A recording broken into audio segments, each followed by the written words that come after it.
Professor Alvise Benedetti, Università di Ca' Foscari di Venezia, nel suo intervento qui alla seconda giornata degli Stati Generali della Pesca del Veneto si è parlato del riutilizzo dei gusci della molluscoltura per la produzione di un biocompound. Di cosa si tratta? Sì, abbiamo cercato di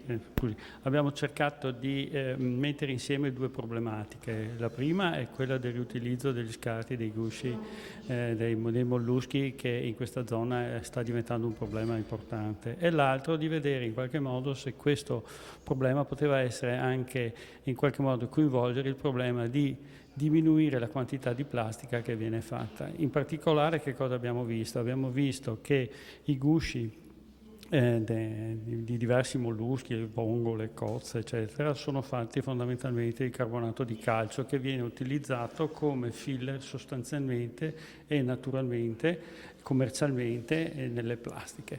Però il filler che viene utilizzato nelle plastiche, che è un carbonato di calcio, deriva da miniere, da cose che non sono sostenibili. Quindi il fatto che una delle applicazioni, perché in realtà lo scarto dei gusci può avere altre applicazioni, è quella di sostituire una quantità di minerale che viene ottenuta in maniera non troppo sostenibile.